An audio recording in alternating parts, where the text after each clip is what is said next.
Hello नमस्कार साथियों।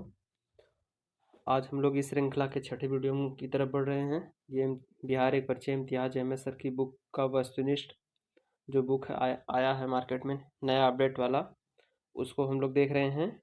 तो हम लोग इस छठे वीडियो में बिहार में तुर्कों का आगमन देखेंगे।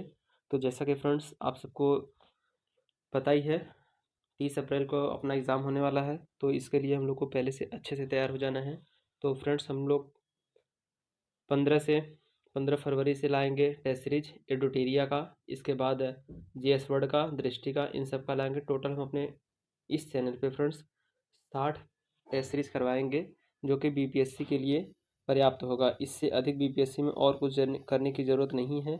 तो फ्रेंड्स मेरे चैनल को लाइक करिए, शेयर करिए, सब्सक्राइब करिए। तो चलिए फ्रेंड्स हम लोग चलते हैं क्वेश्चन नंबर 1 की तरफ बढ़ते हैं। तो देखते हैं अपना ये पहला क्वेश्चन, बिहार का प्रथम मुस्लिम विजेता कौन था? तो जैसा कि फ्रेंड्स आप लोग जानते हैं, ये बख्तियार खिलजी हो जाएगा। बख्तियार खिलजी के बारे में हम लोग कुछ पॉइंट्स और जान लेते हैं, जिससे कि हम लोग को यदि इसके इर्द गिर्द कोई भी क्वेश्चन आए तो करने में कोई भी कठिनाई ना हो। तो चलिए फ्रेंड्स हम लोग इसके बारे में जानते हैं, बख्तियार खिलजी के बारे में। इनका पूरा नाम इख्तियारुद्दीन मोहम्मद इब्ने बख्तियार था। बिहार में ये तुर्क सत्ता का स्थापना किया था। बिहार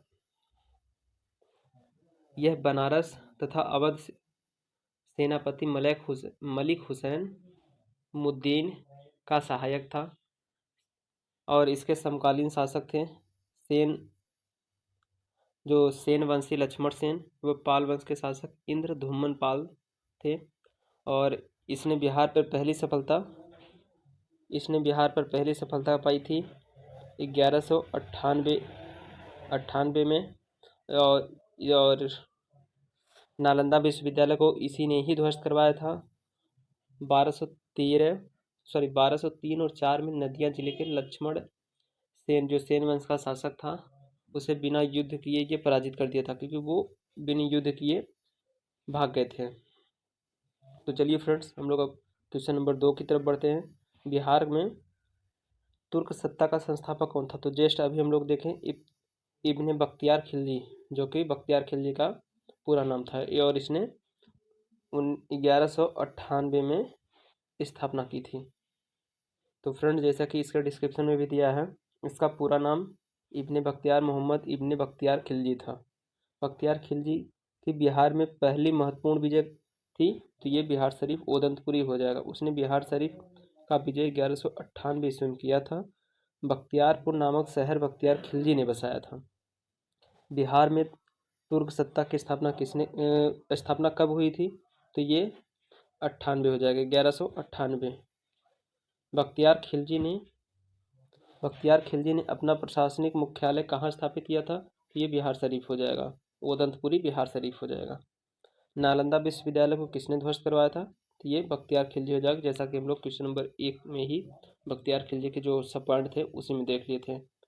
और फ्रेंड्स एक इम्पॉर्टेंट क्वेश्चन ये भी बन जाएगा, बख्तियार खिलजी के शव को बिहार शरीफ में दफनाया गया था। तो ये आप सबसे पूछ सकता है कि बिहार शरीफ में किसकी समाधि स्थल है, किस तुर्क शासक की समाधि स्थल है? तो ये बख्तियार खिलजी हो जाएगा।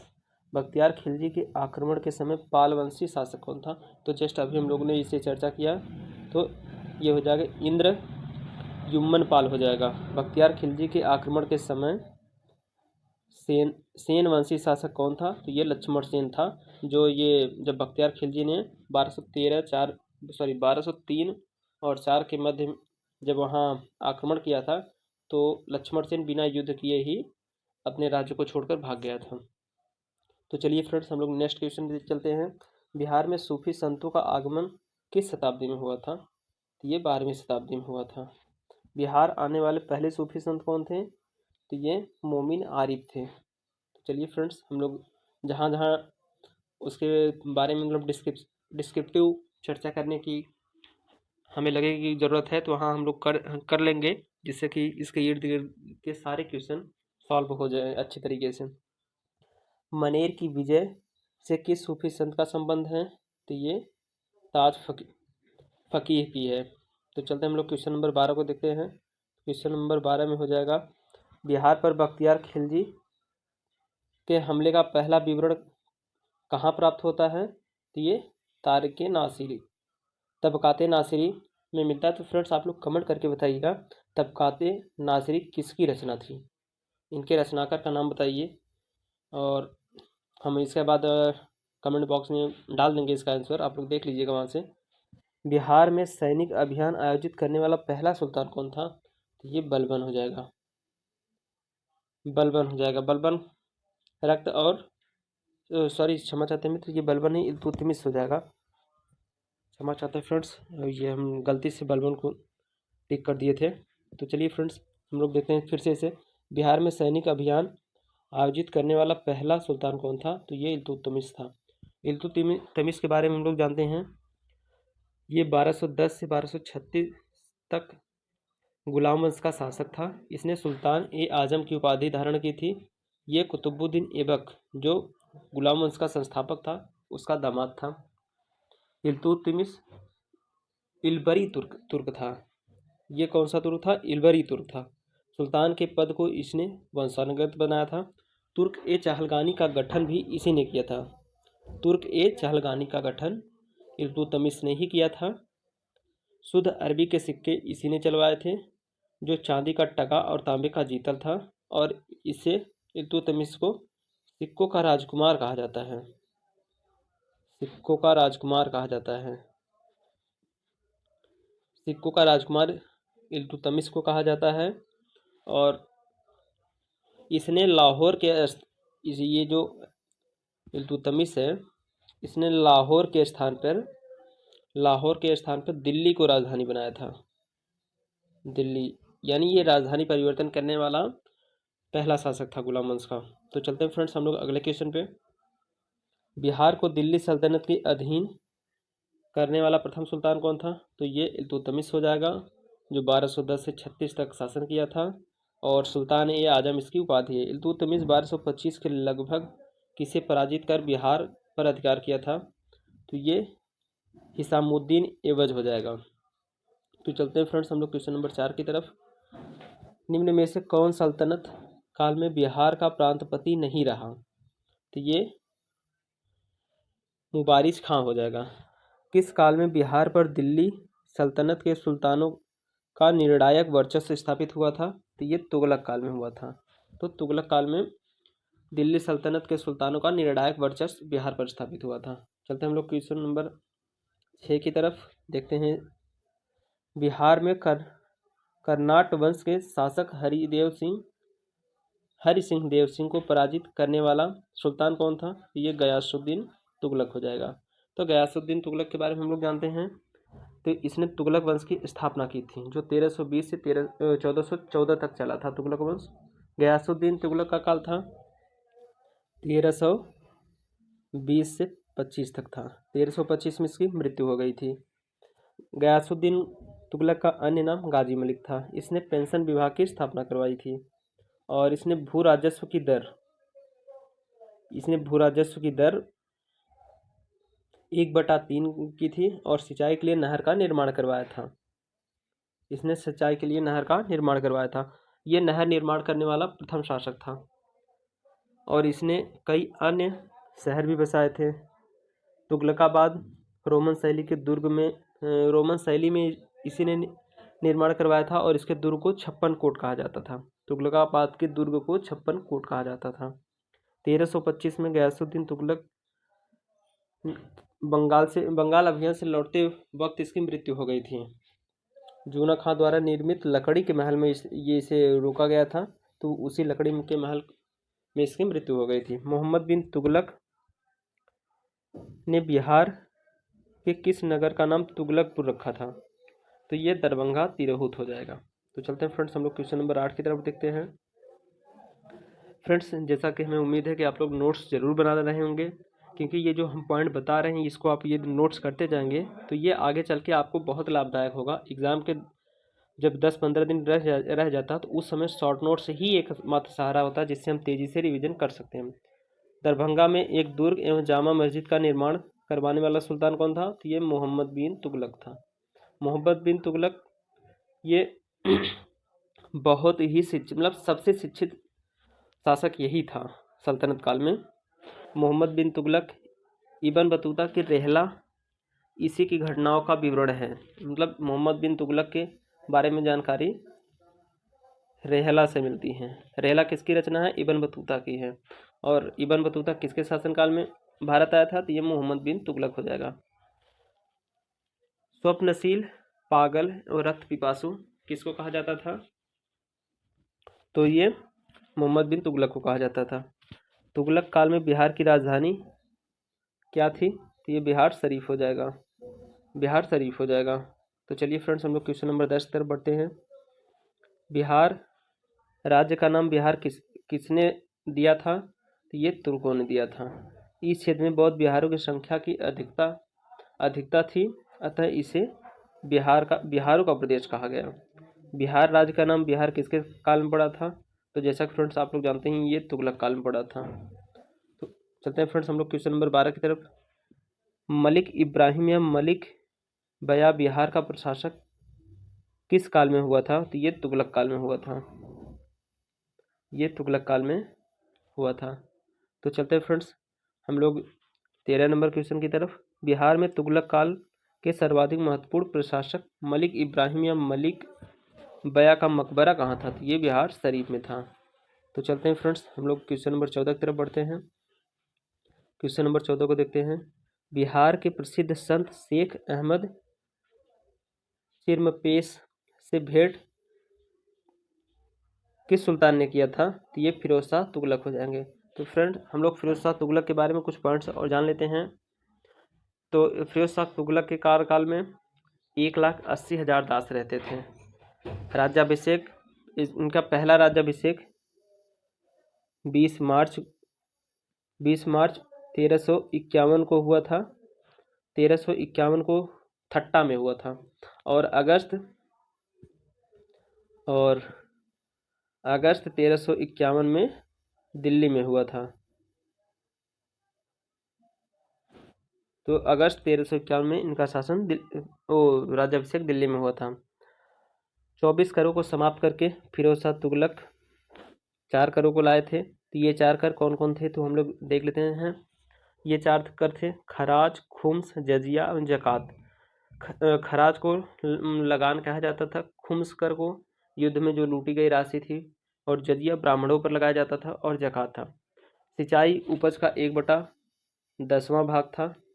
और सिंचाई 1/10वां भाग था उपज का। 300 प्लस नए नगर बसाए थे इन्होंने, इसमें से हिसार, फिरोजाबाद, फतेहाबाद, जौनपुर थे। और इनकी आत्मकथा, फिरोज शाह तुगलक की आत्मकथा क्या थी? तो फिरोज शाह तुगलक की आत्मकथा थी फुतूहे ए फिरोज शाही। इनकी मृत्यु सितंबर 1388 में हुई थी। फिरोज शाह की मृत्यु कब हुई थी फ्रेंड्स? 1388 में हुई थी। तो चलते हैं फ्रेंड्स हम लोग क्वेश्चन नंबर 15 की तरफ। फिरोज तुगलक का फारसी अभिलेख कहाँ से मिलता है? तो ये बिहार शरीफ से मिलता है। बिहार शरीफ से। उत्तर बिहार के कर्नाट शासकों का अंत किस सुल्तान के द्वारा हुआ था? तो ये गयासुद्दीन तुगलक हो जाएंगे। तो चलते हैं फ्रेंड्स हम लोग क्वेश्चन नंबर 17 की तरफ। 14वीं सदी में तिरहुत में फिरोज ने किस वंश का शासन आरंभ करवाया था? तो ये हो जाएगा वैश्वानर वंश। तो ये हो जाएगा फ्रेंड्स वैनमार वंश। तिरहुत के किस वैनमार वंश के शासक ने छत्र छाया में प्रसिद्ध कवि विद्यापति ने अपने काव्य की रचना की थी? तो ये हो जाएगा शिव सिंह की छत्र छाया में। क्वेश्चन नंबर 19 तरफ फ्रेंड्स हम लोग बढ़ते हैं। बिहार में प्रारंभिक तुर्क गतिविधियों के संदर्भ में महत्वपूर्ण जानकारी कहाँ से मिलती है? तो ये तबकात ए नासिरी मिलती है।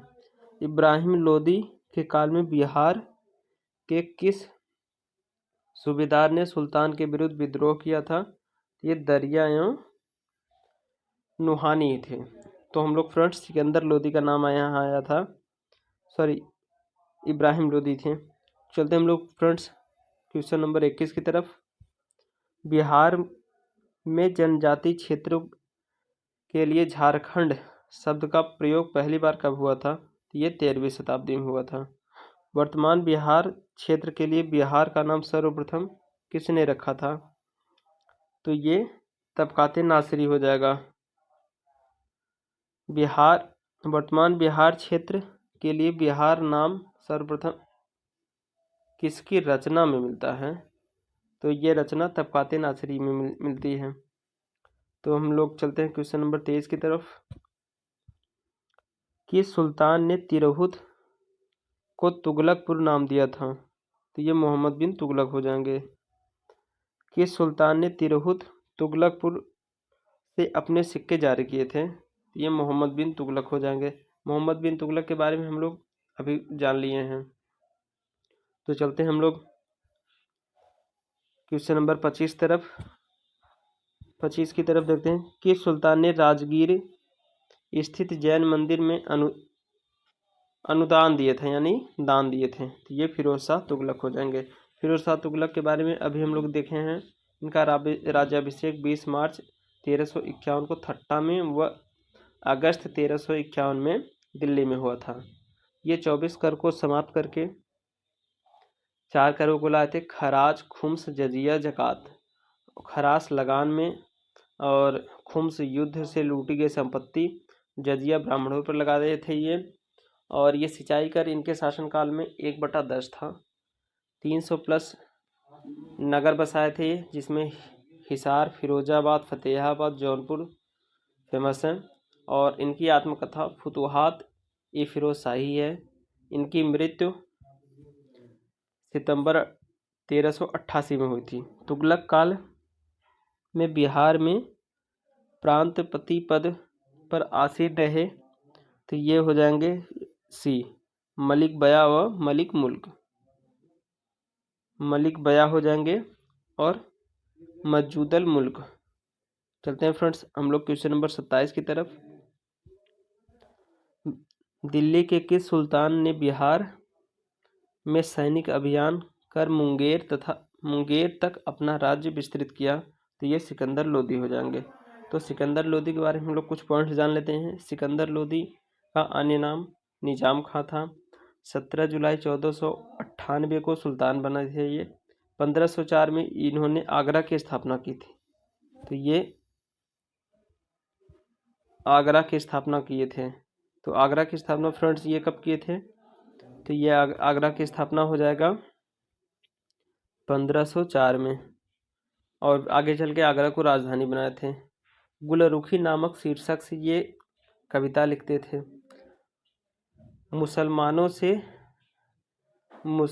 के ताजिया पर प्रतिबंध लगाया था और महिलाओं को पीरों और संतों के मजार में जाने से भी इन्होंने ही प्रतिबंध लगाया था। तो चलते हैं फ्रेंड्स हम लोग क्वेश्चन नंबर 28 तरफ। क्वेश्चन नंबर 28 तरफ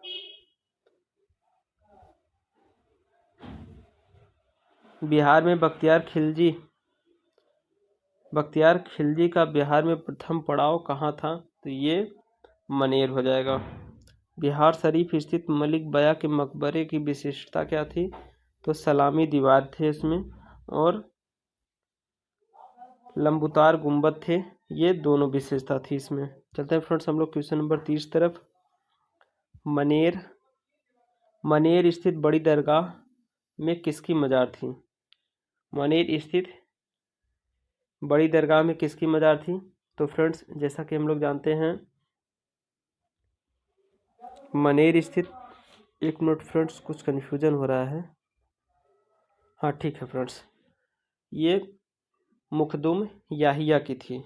ये किसकी थी फ्रेंड्स? मुखदुम याहिया की थी। फ्रेंड्स थोड़ा सा कन्फ्यूजन हो गया था, इस वजह से हम सोचे कि इसे क्लियर करके आपको बताएं, जिससे कि आपको दिक्कत ना हो। तो चलिए फ्रेंड्स हम लोग देखते हैं। ये चेरो वंश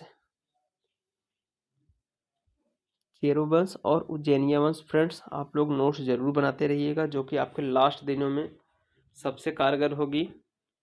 तो चलते हैं फ्रेंड्स हम लोग देखते हैं। पूर्व मध्यकाल में सोन नदी की घाटी के क्षेत्र में किसकी जनजातीय राज्य का उत्थान हुआ था? तो ये खरवार का हुआ था। खरवार जनजाति का उत्थान हुआ था। तो चेरो वंश के बारे में हम लोग कुछ जान लेते हैं। तो ये पाल वंश का जब अंतिम दौर चला, यानी शासन के अंतिम समय के बाद ये जनजाति वंशों का उद्भव हुआ था। तो उसमें चेरो वंश व उज्जैनिया वंश आदि ने अपने आप को विकास किया था। तो चलते हैं फ्रेंड्स, हम लोग क्वेश्चन नंबर 2 की तरफ बढ़ते हैं। पाल सत्ता के पतन काल में मध्य बिहार में किस जनजाति ने अपना राज्य